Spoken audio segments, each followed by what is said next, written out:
All right, so in this video, I'm going to talk about day trading tips that I wish I knew before I started. The first rule is understanding buy and sell order types. The first one I'm going to go over is market orders. This is the first example. I want you to focus on this left box. And this is the symbol if you were going to buy TQQ and your action was to buy and you're doing a market buy. You want to know that when you hit market buy, that means you're going to buy at the best possible price. So whatever the bid is, which is all the buyers right here are buying at, this is what they set their limit orders, which we'll go over later.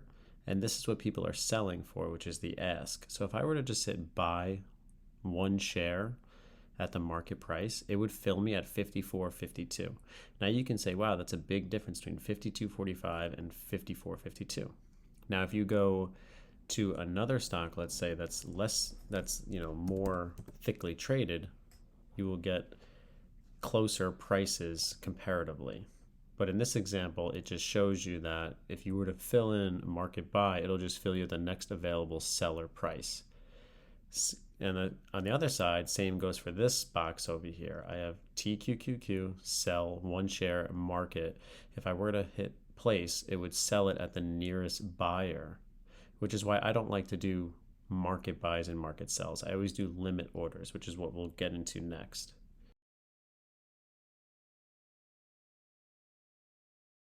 So now I'm going to show you what a limit buy is. So your order type changes to limit, and that means that I'm only going to buy it at a specified price. So you can see here at 52.45, somebody is saying I will buy one share at 52.45. Now the price shows right here at 50.44.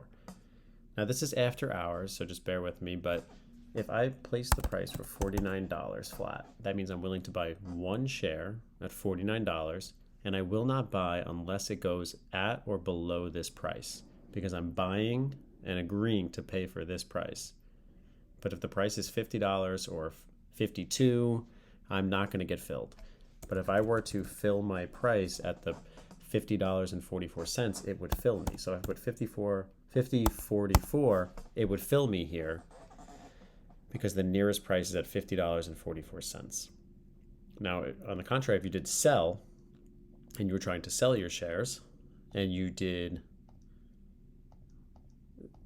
limit and then you placed your sell order, it will not, if I wanted to place it, let's say sell it at $53, it will not sell until it hits $53 or it goes past that, it goes up like $54, $55, $56.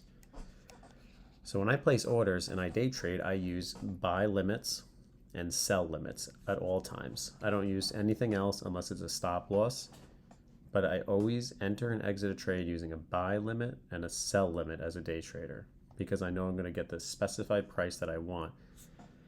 Especially if I was filled at, let's say, $50.44 and I wanted to sell, let's say, at 50.55, I could make sure that I do not sell unless it is at or above this price.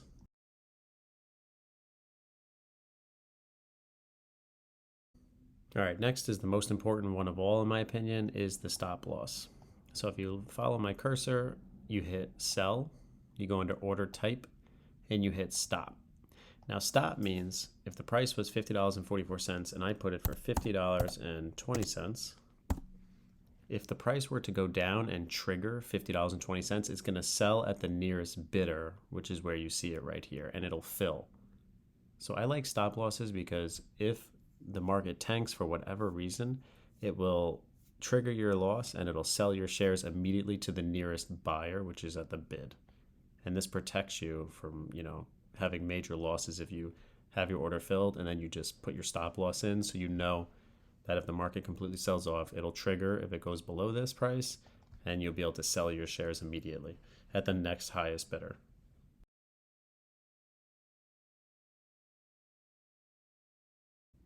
All right, so now is a stop limit where you have two orders you have to place. So you have to hit sell, stop limit, and let's say the price was $50.44, and you wanted to have your stop loss at 50.20, but then you have to set a limit of where you are willing to sell it. So if you put it at $50.10, you will only sell if it triggers at 50.2 and it's in between this number, 50.2 and 50.1. Now this is risky because if the market completely sells off, and there's no buyers in this region, it's going to skip your stop loss and you're not going to sell. So I personally don't like to use this, the stop limit order. If I were to use it, I would make this like a big range in case it flushes. But if you're going to do that in that case, why not just switch to a stop order where you just put one price? But that's a stop limit order. The next is a trailing stop loss, which is, let's say you're up by $2, you bought at $40 and it's at 50. You could put a trailing stop and you could base it on the last bid or ask, meaning buyers or ask, and you can set it for like $1. So if the current price was at $50.44 and you had it at $1, it would sell at 49.44 for you. Or if you made it 0.15, it'll sell 15 cents below this at 50.30.